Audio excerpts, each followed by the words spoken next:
안녕하세요. 스타킹의 날씨를 알려드리는 종목 기상캐스터 수지입니다. 추적추적 비가 내리고 있는 목요일 밤인데요. 오늘 장에서 눈에 띄었던 주요 업종의 날씨 살펴보겠습니다. 오늘은 가상화폐 업종과 비금속 광물 업종 준비했습니다. 먼저 가상화폐 업종의 내용부터 살펴보도록 하겠습니다. 가상화폐 관련주들에는 햇빛이 내리쬐고 있습니다. 비트코인이 지난해 5월 이후 처음으로 36,000달러를 돌파를 했습니다. 비트코인 현물 ETF 승인에 대한 기대감 속에서 무서운 상승세를 지속을 하고 있는 건데요. 여기에 최근 두나무 송치영 의장의 대법원 무죄 판결이 나왔습니다. 5년 만에 사법 리스크에 벗어나면서 위지트와 우리기술투자 등 가상화폐 관련주들에도 온기를 더해줬습니다. 이어서 비금속 광물 업종 내용 살펴보도록 하겠습니다. 조선내화가 포스코와 함께 4건의 공급 계약을 체결을 했습니다. 규모가 1,900억 원 가량으로 어마어마한데요. 이거는 조선내화의 최근 연매출의 40%에 달하는 규모입니다. 조선내화는 CR홀딩스의 내화물 제조 사업을 또 인적 분할해서 설립된 기업인데요. 내화물이란 고온을 견뎌낼 수 있는 물질로서 초고온을 계속해서 사용해야 하는 제철 등 중화공업에서 주로 사용되고 있습니다. 오늘 조선내화를 준비한 이유, 바로 목요일 팀에는 김민수 대표님의 조선내화 바로 떠오르시죠? 그러면 김민수 대표님과 또 바로 만나보도록 하겠습니다. 네, 매주 목요일 저희와 함께해 준 두 분 소개해드리겠습니다. 레몬리서치 김민수 대표, 미르경제연구소 정태근 이사 두 분입니다. 어서 오세요. 반갑습니다. 예. 조선내화 오랜만에 좀 나오니까 또 김민수 대표님 또 감회가 남다르실 것 같은데 어떠세요? 이제 조선내화 놓아주시고요. 놓아줄까요? 다른 종목으로 가야죠. 네, 오늘 그 종목이 나옵니까 그러면? 오늘은 아닌 것 같고요. 네. 오늘은 네. 중타만 치자. 언젠가 나옵니까? 중타. 장타 조만간 나옵니다. 알겠습니다. 제가 확실하게 말씀드릴게요. 네, 중거리 타자로 좀 이제 변신해 줬으면 좋겠어요. 예. 번트를 자주 되죠. 그렇지. 번트 안 됩니다. 네, 보내기 번트 안 됩니다. 안 됩니까? 예, 장타로 예, 알겠습니다. 부탁드리겠습니다. 네. 정태근 이사님은 항상 저희 스타킹 하면은 무조건 순위 안에 드는 종목을 항상 가져오셨어요. 그렇죠. 근데 이번 달 없습니다. 어떻게 된 겁니까? 이번 달 도대체 무슨 일이 있었던 겁니까, 정태근 이사님? 뭐 이렇게 다른 분들 좀 하시라고 다른 분 좀 하시라고 진짜 계속 저만 캐릭터가 바뀌었어요. 한 번씩 이렇게 그런 겁니다. 아, 좀 여유를 좀 부리신 겁니까? 갑자기 네. 착해졌어요. 예, 그러니까요. 아니 그럼 이번 달은 어떻게 하실 건지 좀 한번 좀 지난달에 이제 소회를 한번 밝혀주시죠. 보내줬으니까 이제 네. 제가 들어가야죠. 아, 이번 네, 달에는 이번 달에. 뭔가를 보여주시겠다. 저 때문에 다른 사람 누가 출연하는지 모르잖아요. 자기 계속 들어가면은. 네. 그래서 다른 분들도 이제 누가 출연하는지 알아야 되니까. 네네네. 뭐 그렇답니다. 네, 진짜 말도 안 되는 소리 하셨습니다, 진짜. 예. 언젠간 한번 정태근 이사님이 이제 네. 순위권에 자주 드는데. 그쵸. 근데 이 일이 아직 스타킹은 못 해보셨다는 게 일을요? 조금 네. 마음에 걸리긴 해요. 그러니까 이번 달에는 좀 스타킹의 모습 좀 보고 싶거든요. 뭐 항상 이제 좋은 종목 가져 나오시긴 하지만 어떻게 좀 준비되어 있습니까? 오늘 아닌데 어떡하죠? 아, 오늘 아니에요? 오늘 아닌데. 오늘도 오늘은 제가 번트인데. 네네네. 알겠습니다. 뭐 말은 오늘은 아니라고 하지만 이게 또 얻어 걸릴 수 있는 거예요. 단타가 장사될 네. 수도 있는 거예요. 사실 네. 이거 시장은 맞출 수가 없습니다. 맞출 맞아요. 수가 없는 거기 맞아요. 때문에 오늘 종목도 한번 좀 잘 지켜봐 주시기 바랍니다. 자, 오늘 종목 알아보겠습니다. 종목 기상캐스터 수지 씨, 오늘 종목이 뭡니까? 오늘 종목. 네, 목요일 팀의 종목 알아보도록 하겠습니다. 오늘 김민수 대표님은 코나이 가져와 주셨고요. 오늘 0.64% 소폭 하락 마감했습니다. 오늘 정태근 이사님은 에코프로비엠 가져와 주셨고요. 오늘 2.74% 하락 마감했습니다. 먼저 김민수 대표님의 코나이부터 살펴보도록 하겠습니다. 내년도 정부 예산안에서 전액 삭감됐던 지역화폐 예산이 오늘 국회 행안위에서 7천억 원 증액됐다고 결정이 됐습니다. 핀테크 기업인 코나아이는 결제 플랫폼을 주 사업으로 영위하면서 이 수혜 기대감이 가득한 상황인데요. 지역화폐와 또 배달 서비스 등 지역 커뮤니티 플랫폼에 결제 서비스를 제공하고 수수료를 받고 있는 사업을 영위를 하고 있습니다. 수수료 매출은 또 서비스 범위가 늘어나고 사용자가 늘어나면서 꾸준히 증가하고 있는 상태인데요. 이 밖에도 보안 관련 반도체 칩 사업도 영위를 하면서 전자여권과 모바일 사용자 인증, 또 신용카드와 블록체인 등의 사업도 영위를 하고 있습니다. 앞으로 더욱더 기대가 되고 있는 코나아이, 그렇다면 주가 전망은 어떨까요? 김민수 대표님께 들어보도록 하겠습니다. 네, 오늘 김민수 대표님이 가져오신 종목이 코나이입니다. 코나이. 사실 지역 화폐가 이제 정권이 바뀌면서 사실은 좀 이슈에서 많이 빠져가던 모양새였는데 오늘 드디어 이제 7천억 행안위를 통과했다고 해요. 이 지점에서 아무래도 수혜를 받는 종목, 이 종목이 아닐까라는 생각이 드는데 김민수 대표님 종목 좀 설명해 주시죠. 코나이 어떤 종목입니까? 네, 코나아이입니다. 코나 어른 아니고요. 코나 아이. 코나 애들이군요. 네. 예. 네. 네. 돌 줄 알았어요. 네네. 여기에 적어놨는데 어, 지금 돌줄 알았어요. 정말요? 네, 유튜브 다 채팅에 올렸어요. 예, 뭐 예상 범위 아니에요. 예, 예상 범위 아니, 아니었습니다. 그림이에요. 예, 네. 그거 할 것 같았어요. 이러면 꼭 주가가 많이 오르더라고요. 네네. 그래요? 맞아요, 예, 맞아요. 예. 예. 예? 가볼까요? 예, 그렇습니다. 네, 네. 예, 중요한 거는 알맹이를 얘기해 주세요. 그게 제일 중요한 거죠. 경제 프로입니다. 예, 그렇습니다. 그래서 이 회사가 포인트가 한 세 가지 정도 볼 수 있는데 아까 말씀하셨던 이 플랫폼 사업 같은 경우는 지역 화폐, 예, 이쪽에 얘기를 하셨는데 많이 위축됐습니다. 네네. 그런데 이렇게 되게 되면 지역 경제에 대한 여러 가지 얘기 나오면서 맞아요. 이번에 증액이 됐죠. 그래서 네네. 이 부분은 내일이라도 당장 변화가 나올 수는 있겠는데 음. 내일 시초가 높으면 안 되는데요. 그러니까 시초가가 또 올라가면 또 스타킹에서는 반영이 안 되거든요. 예. 지금 일단- 시외도 좀 반응이 괜찮은가 봐요. 시외. 아 그랬나요? 예, 아니요, 지금 어떤가 좀 안 봐가지고, 예. 종목 교체할 수 없을까요? 예. 그렇습니다. 예. 그리고 두 번째가 이제 디지털 아이디 사업인데 네. 이것저것 그냥 카드 쪽입니다. 제가 보통 카드? 예, 메탈 카드라고 하는데 무슨 뭐 포켓몬 카드 같은 거 아니고요. 그렇죠. 아닙니다. 그게 아닌 것 같아요. 아니에요, 아니에요. 예. 예. 그런 것처럼 예. 카드가 요즘에 메탈이 유행이라고 하더라고요. 맞아요. 메탈로. 네. 예. 이게 약간 고급 카드라고 해가지고 예를 들어서 그렇습니다. 연회비가 비싼 카드를 요즘 메탈로 나오는 이 메탈로 현대카드에서 먼저 했었죠. 그걸 맞습니다. 예. 네, 그런 걸로 머리 카드라고 이렇게 했었죠. 긁으면 진짜 좋습니다. 네네, 쓸데없는 예, 좀 알고 그렇습니다. 있기 예, 거기다가 이쪽을 지금 대결 구도인 것 같아요, 두 분. 방송하다 화내는 것도 좀 아니다. 그렇습니다. 화내지 않았어요. 예. 예. 일본 수출 쪽으로도 가고 있는데 네네네. 이쪽에서 코나 카드라고 혹시 아십니까? 코나 카드가 뭡니까? 코나 카드라고 해서 선물용 카드가 있는데 되게 저는 많이 쓰고 있습니다. 그 모 커피 브랜드 가게 되면 할인율이 15% 20% 되면서 쓰면은 괜찮거든요. 오. 네, 그래서 한번 생활의 팁 생생정보통 네, 그런 쪽에서 한번 쓰시면은 아마 좋을 것 같고 이번에 새로 나온 카드가 트래블 카드가 있습니다. 아, 여행자 카드인가요? 예, 오. 환율 우대 다 되면서 네네. 어떤 통화든 간에 수수료 없이 결제 가능. 그 이게 무슨 카드인 거예요? 그러니까 이 회사에서 만들어내는 카드, 그렇습니다. 신용카드예요? 그렇죠. 자기가 이제 저 중개 기능까지 하는 거죠. 아, 그래서 또 그런 게 있군요. 네, 한번 써보. 저 이쪽 회사에서 나온 사람은 아닌데요. 예. 나는 카드가 왜 안 사요라고 할 뻔했어요. 네. 가입 안 해요. 예. 안 해요? 네. 예. 갖고 왔는데. 네네. 예. 그래서 이쪽 보게 되면 아무래도 성과 나는데 충분히 앞으로의 확장이 나가는데 그렇군요. 제가 노리는 거는 요겁니다. 택시 미터기 사업을 합니다. 택시 미터기 사업이요? 택시 말 미터기. 달리는 그 말이요. 미터기예요? 네. 네. 왜냐하면 지금 현재 티머니가 독점입니다. 근데 이거를 야금야금 빼고 올 수가 있는 게 네. 요즘에 티머니 쪽 연결되는 거는 카카오 택시죠. 네네네. 네, 카카오 택시 요즘 카카오에 대한 여론이 별로 안 좋습니다. 거의 뭐 독점식으로 하는 거 아니냐. 그래서 그 관련된 사업을 이쪽에서 결제하는 사업들을 살짝 갖고 오고 있습니다. 이익을 볼 수 있겠네요. 그렇죠. 반사의 이번에, 이익을. 예, 그래서 규제 샌드박스 통과하면서 이제 이쪽도 어느 정도 성과를 냈는데 2분기보다 보니까 매출이 한 144억 나왔더라고요. 네네네. 점점 늘어가게 되면 이 회사의 또 다른 숨겨진 또 하나의 변화가 되지 않을까 안쪽에서 지켜봐야 될 것 같고요. 그 이쪽도 큰 캐시카우가 될 수 있다라고 보고 계시는 거네요. 그렇죠. 이제 네네. 정부 입장에서는 카카오만 너무 독주하는 거 아니냐. 그렇죠. 다른 쪽을 좀 신경 써라 하고 하게 되면 갑자기 매출 비중 확 커졌을 때 그에 따른 변화 이거는 좀 생각해봐야 될 것 같다. 그렇습니다. 라고 보여주고 있고 저도 오늘 카카오 택시를 불렀는데 택시가 안 왔어요. 네. 그래서 저 자전거 타고 왔어요 오늘. 카카오- 진짜로요. 카카오 택시가 안 카카오 와서. 택시 안 와서 자전거 타고 왔어요. 아, 저희 예, 집에서. 예. 아 진짜로. 예. 그 독점하면 안 된다라는 거를 가입하세요. 좀, 예 알겠습니다. 예. 알겠습니다. 그래서 코나 카드를. 예, 예. 근데 이 회사도 좀 한번 들여다 봐야겠네요. 이런 그렇습니다. 지점들이 있다면. 네. 더 중요한 게 상반기까지 해서 영업이익이 244억 나왔는데 시총이 2,700억입니다.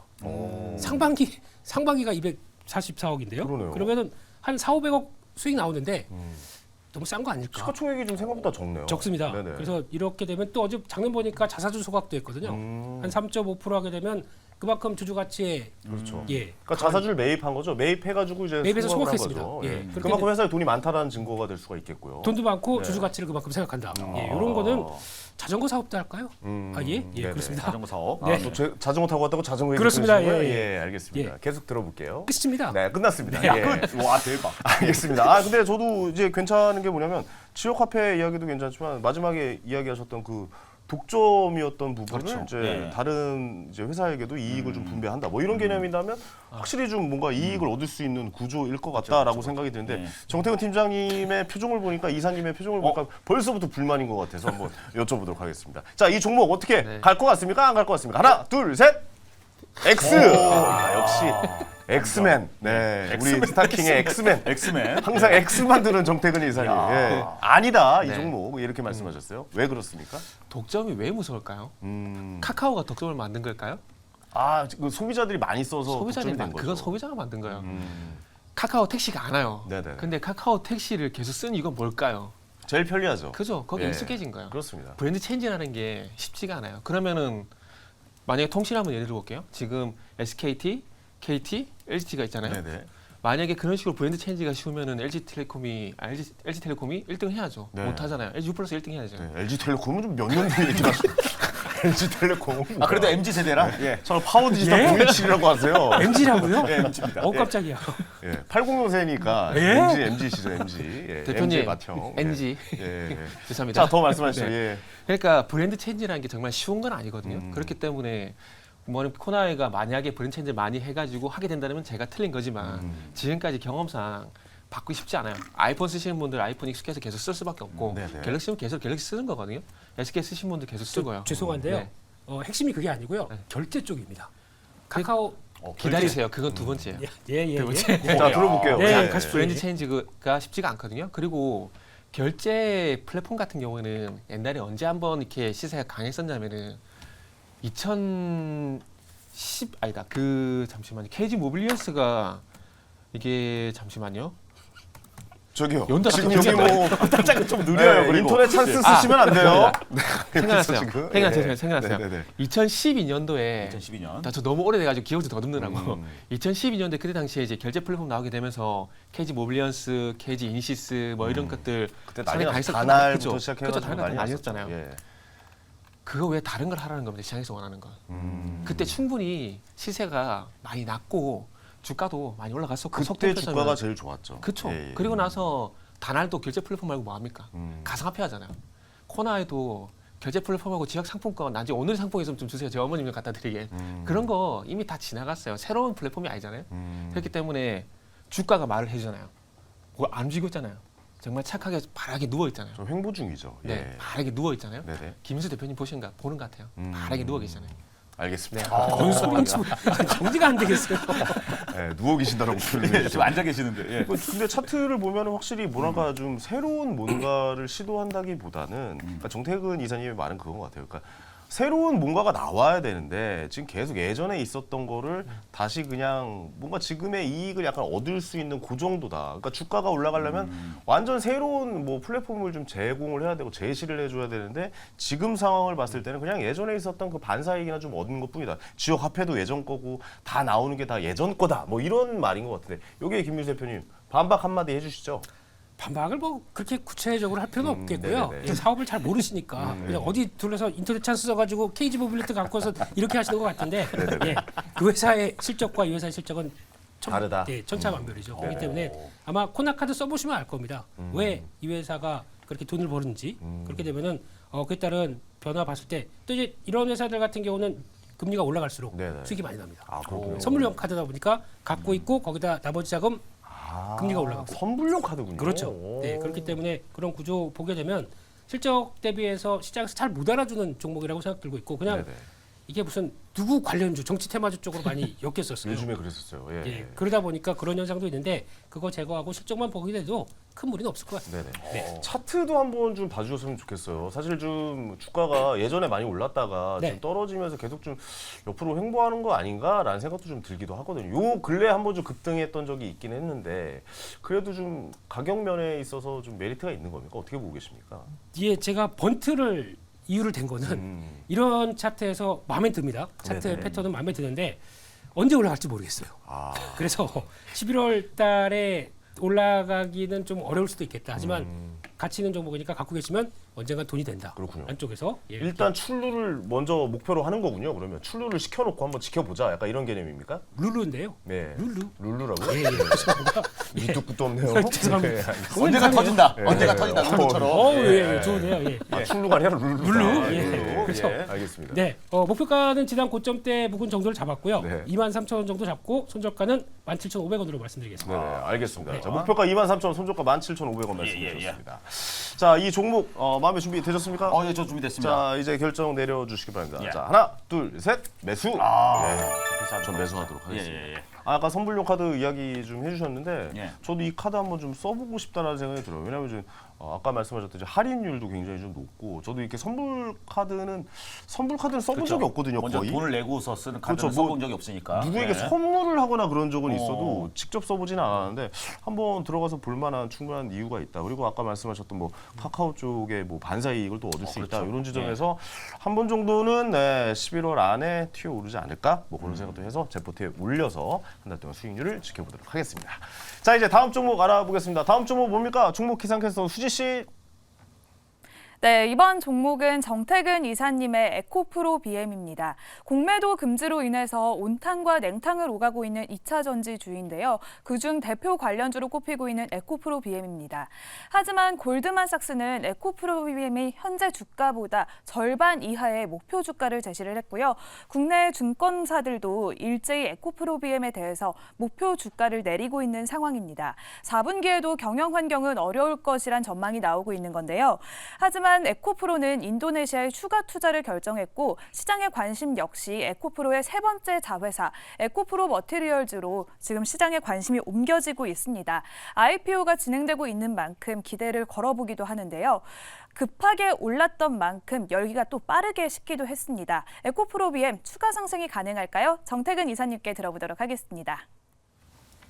네, 정태근 이사의 오늘 종목은 에코프로 BM입니다. 에코프로 사실 좀 BM. 저는 좀 굉장히 의외의 종목이었다라고 생각이 듭니다. 예전에 한창 2차 전지가 올라갈 때는 오히려 안 가져오고 최고였죠. 예. 지금 약간 분위기가 안 좋을 때 에코프로 BM을 들고 나오셨어요. 뭔가 이유가 있을 것 같습니다. 정태근 이사님한테 여쭤보도록 하겠습니다. 오늘 종목 왜 에코프로 BM이에요? 좀 설명 좀 해주세요. 에코프로 BM은 그동안 시장과 연관해서 2차 전지 상태 많이 말씀드렸는데 네. 그냥 이유는 간단해요.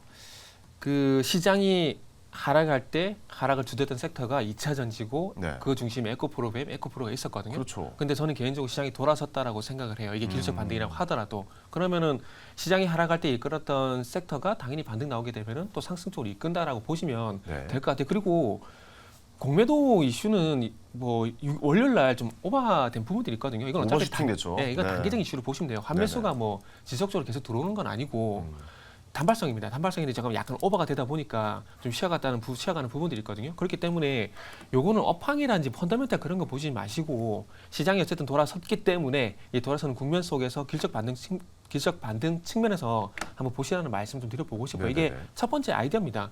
이거는 항상 시장의 정석적인, 그러니까 에코프로 BM을 좋아서가 아니라 시장의 정석적인 매매라고 보시면 될 것 같아요. 네. 시장 하락할 때 하락했던 주도 섹터가 있고, 그리고 이게 돌아서게 되면서 낙폭과대 기적 반등, 그러면은 하락을 주도했던 섹터가 다시 상승 쪽으로 이끈다는 그런 간단한 아이디어로 보시면 됩니다. 그리고 조금 전에 골드만삭스 뭐 리포트 나왔는데 뭐 걔네들 말대로 다 될 것 같으면은 뭐 전부 다 리포트를 봐야 되겠죠. 그렇죠. 그리고 에코프로 뭐 제가 뭐 다 신뢰하라, 다 뭐 불신하는 건 아니지만은 특히나 에코프로 그룹주 같은 경우는 에코프로가 예전에 100만 원, 150만 원 갈 때도 그때는 다 그 리포트가 다 부정적 리포트였어요. 이건 적정 주가가 40만 원이다, 50만 원이다. 그거 그냥 다 무시하시고 네. 어차피 단기적으로 기술적 반등 보고 낙폭과대로 들어가는 거니까 그것만 먹고 나오면 된다. 그런 간단한 아이디어로 갖고 왔다 생각하시면 될 그 것 같아요. 단기적 기술적 상승을 좀 노려보는 네, 게 그렇죠. 좋은 종목이다. 지금 현재로서는 네네. 그렇게 말씀해 주시는 거잖아요. 전체적으로 장기 투자로 봤을 때 에코프로 BM은 어떻게 좀 생각하시는지 궁금해요. 장기적으로 보면은 이 2차 전지 에코프로 BM뿐만 아니라 2차 전지 이렇게 좋게 보지는 않아요. 그래요? 네. 왜요? 왜냐하면은 일단은 이 산업 업황하고 별개로 주식이라는 것들이 그 시기마다 보는 게 다 다른 거거든요. 그런데 에코프로가 어찌 보면은 올해 상반기율이 강했던 것들이 네. 그러니까 시장에서 에코프로를 주목을 했다라는 거죠. 그렇게 강한 시세가 났습니다. 강한 시세가 났고 그러고 난 다음에 시야갈 가능성이 상당히 높다라는 거죠. 그렇기 때문에 이 에코프로 영향으로 인해 가지고 다른 2차 전지도 마찬가지로 좀 시야갈 가능성이 있고 그리고 전반적으로 이제 SK온이라든지 배터리 셀 3사 같은 경우도 전반적으로 증설 이런 것들 조금 미루는 분위기예요. 약간 정점이 왔던 그런 분위기이기 때문에. 네네. 그런데 산업 사이클이라는 것들이 3개월, 6개월 만에 끝나는 건 절대 아니거든요. 만약에 IT를 예를 들게 되면은 IT 같은 경우도 2022년도 6월 달에 디램 가격이 정점 찍고 내려가 난 다음에 이제 와서 돌아서려고 하잖아요. 네. 그게 거의 2년 반 걸렸잖아요. 배터리도 그런 부침이 분명히 있을 거거든요. 그리고 또 중요한 건 2차 전지 같은 경우 이제 미국 내년 대선도 봐야 되는데 2차 전지 포함한 신재생 갖고 계신 분들은 저 개인적으로 트럼프가 안 되길 바라셔야 돼요. 왜냐하면은 자 보세요. 화석 에너지 쓴다라고 얘기를 했죠 트럼프가. 그렇죠. 예. 그런 것도 있고 자 잘 보세요. 신재생이 바이든 정책이라 보게 된다라면은 만약에 트럼프가 되잖아요. 그러면은 시장에서는 트럼프가 어떤 정책을 할 건가 거기서 관심을 가지는 거지 신재생은 조금 소외될 가능성이 있다라는 거죠. 그러니까 그런 것들까지 염두에 두고 2차 전지 지금은 봐야 될 부분들이라는 거죠. 그래서 봐야 될 게 확인해야 될 게 너무 많아요. 그러다 보니까 중장기적으로 그렇게 좋게 보지는 않는다라는 거죠. 그래도 우리나라의 미래 먹거리라고 좀 불리면서 굉장히 올해 상반기 진짜 난리가 네네. 났었잖아요. 저는 그쵸. 2차 전지의 미래는 밝다라고 생각을 하거든요. 네네. 근데 장기적으로 봤을 때 정태근 이사님은 그렇지 않다라고 생각을. 그러니까 어떤 장기를 말하신 거예요? 그러니까 막 근 한 3년 아니다. 100년 역사를 보는 거 아닐까요? 네, 뭐한 10년 정도 보신 거예요? 아니면 지금 10년까지는 아니고요. 요 근래 장기적으로 향후 한 5년 정도까지는 그렇게 4, 보는 5년 거죠. 정도. 이게 산업에서 돈을 잘 버는 것과 증시에서 종목이 주가 가는 게 같이 갈 때가 있지만 같이 안 갈 때가 있거든요. 예를 들게 되면 계속 제가 현대차 얘기 말씀드리는데 현대차가 그렇게 실적이 잘 나옴에도 불구하고 시장에서 계속 소외가 되고 있잖아요. 네. 그러니까 2차 전지도 마찬가지다. 돈을 못 번다라는 게 아니에요. 네. 돈을 벌고 있지만은 시장에서 주목하지 않을 가능성이 있다라는 거죠. 그런 구간에 들어갈 수 있다라는 거죠. 그렇게 되면 상대에서 소외가 되는 것들이고 돈 잘 번 거 별개로 주가는 조금 안 좋을 가능성이 있다라는 거죠. 한번 너무나 이제 상반기에 큰 관심과 사랑을 받았다가 그렇죠. 이제 네, 한번 그렇죠. 그 네. 풀이 좀 꺾인 네네. 상황에서 네. 다시 또 관심을 받기는 힘들 수도 있다. 네. 뭐 그렇게 좀 그리고 말씀해 주신 것 에코프로가 같아요. 조금 이제 2차 전지를 흑당물을 좀 만들었다고 저는 생각을 해요. 음. 그러니까 에코프로가 물론 갖고 있는 가치가 있다고 봐지만 네네네. 저는 상반기 때 에코프로가 150만까지 간 거는 저는 신드롬 현상이라고 보거든요. 무슨 얘기냐면 밈 주식이다라는 얘기도 있었어요, 사실. 밈 주식이다. 그렇죠. 네. 그런 것도 있죠. 근데 뭐 10만 원대 150만 원까지 15배 정도 갔다는 점을 보게 네. 되면 신도도 분명히 있거든요. 과거 뭐 CJ라든지 흠스라든지 그리고 뭐 HLB라든지 이런 종목들 급등 현상이 있었잖아요. 그러니까 그런 것들과 좀 비슷하게 봐야 된다고 생각합니다. 그러니까 본질적 가치 대비해서 조금 오버슈팅된 부분들이 그런 신드롬 현상과 좀 유사하다고 보는 게 맞다라는 거죠. 알겠습니다. 그렇습니다. 정태근 팀장님 사실 이 이야기 아니, 굉장히 그럴 거면- 용기 있어야 돼요. 그걸 왜 가지고 오셨어요? 듣고 보니까 이상하네. 단기적인 상승을 노려라. 기술적 반등을 좀 노려라. 뭐 이런 말씀이었는데 전체적으로 듣다 보니까 이 차전지를 별로 안 좋아하는 듯한 느낌을 지울 수가 없네요. 공매도 하셨나요? 이번에 캐릭터가 용기입니다. 아, 예, 그렇군요. 예, 예. 어쨌든 좀 2차 전지에 대해서 팬들이 많아요. 그러니까 이 그렇죠. 팬덤 현상이라고까지 불릴 정도 팬들이 많고 근데 뭐 개인적인 뭐 사람들의 생각은 다 다를 수도 있으니까 그렇죠. 뭐 정태근 이사님의 의견이라고 생각해 주시면 될 것 같습니다. 자, 이 종목 어떻게 보시는지 옵니까? 오예 오. 오를 처음 불안한데? 드신 것 같기도 하고요. 왜 저 옵니까? 계속 오를 들었는데. 그렇습니까? 오를 불안해요, 들고 그래서. 딴소리를 해서 그렇죠. 오를 들고 딴소리를 했군요. X처럼 말했군요. 그렇습니다. 예. 왜 에코프로 2차 전지 전체적으로 좀 얘기 좀 한번 해주세요. 김민수 네, 대표님이. 뭐 산업은 변한 게 없는데 네. 지금은 그 사이클 쪽에서 그러니까 산업이 이렇게 성장해도 네. 지금은 이렇게 출렁이면서 성장하지 않습니까? 지금은 여기입니다. 그렇기 때문에 이제 타이밍 근데 제가 보기엔 지금은 안 올라올 것 같아요. 아, 지금은 안 올라올 것 같아요. 조금 더 고생할 수는 있습니다. 네, 그쯤 되면은 사도 되는데 오를 든 이유는 지금 전국에 2차 전지로 인해서 매수하셨다가 고생받는 투자자분들 화이팅! 이상입니다. 저 치어리더 역할까지. 잠깐만요. 오늘 희망을 또 주시네요. 예. 룰루. 근데 사실 이 2차 전지 이 상황을 그렇죠. 많은 분들이 좀 우려하긴 했었어요. 사실 2차 전지를 너도나도 그런 속설들 있잖아요. 친구의 어머니한테 연락이 온다면은 그 주식은 약간 좀 떨어져서 봐야 된다. 뭐 그런 속설들이 있어요. 그런 건 처음 들어봤어요. 예. 친구 어머니가 갑자기 저한테 연락이 오셔가지고 진짜 연락이 실제로 오 진짜로? 에코프로 좀 사야 되냐고 저한테 물어보셨어요. 그래가지고 그렇게 있구나. 이때는 빠져 있어야겠다. 예, 난 저는 그래서 그러니까 오. 이게 무슨 말이냐면 지난 시간 관심이 주식에 아예 없던 분들까지 알게 귀에 되는. 들어가면은 아. 사실 그때는 우리 한 발자국 좀 빠져서 좀 생각을 해봐야 된다. 반박을 좀 해야 된다. 그런 그렇죠. 속설이 예. 좀 있긴 있었죠. 그래가지고 예. 그런 의미에서 좀 말씀드린 것 같습니다. 자, 마지막으로 목표가 그리고 손절가 말씀해 주시죠. 네, 자, 목표가 그렇게 높지 않아요. 목표 같은 경우 35만 원 35만 네, 원이요? 해서 그러니까 말 그대로 기술적 반등 단기로 본다라는 겁니다. 그리고 손절 같은 경우는 22만 5천 원 이렇게 좀 보시면 될 것 같아요. 알겠습니다. 목표가가 생각보다 높지는 높지 않아요. 않아요. 높아요. 예, 약한 그냥 한 20% 20% 정도? 20% 뭐 이 정도 오, 상승을 네네. 원하셔서 딱 순위권으로 집어 넣으시겠다. 약간 네, 이런 그렇죠. 첫주 전략을 좀 세워놓으신 것 첫 주, 같습니다. 첫 주. 알겠습니다. 자, 선택의 시간 가보도록 하겠습니다. 준비되셨습니까? 네, 됐습니다. 가보도록 하겠습니다. 하나, 둘, 셋. 자 매수하도록 하겠습니다. 패스. 네. 네, 저는 당분간은 좀 무서워요. 아니, 일단 단타를 갖고 오셨으니까 그러니까요. 일단 한 달간에 네네. 뭔가 나오지 않을까. 아니 예. 새로운 시선이에요. 에코 프로그램을 단타를 쳐라. 이거 사실 이런 시선은 사실 좀 잘 못 보던 시선이거든요. 예, 에코프로면 1% 나올 수 있어요. 예. 어쨌든 저는 정태근 이사님의 의견을 존중합니다. 네. 알겠습니다. 자, 줄탄의 포트에 넣어서 한 달 동안 수익률 지켜보도록 하겠습니다. 오늘도 역시 좋은 정보 가져와주신 두 분께 다시 한번 감사의 말씀드리겠고요. 예. 자, 정준 씨도 고생 많으셨습니다. 예. 감사합니다. 반갑습니다, 코나님. 네. 예. 자, 저는 잠시 후에 황스타그램에서 찾아뵙겠습니다.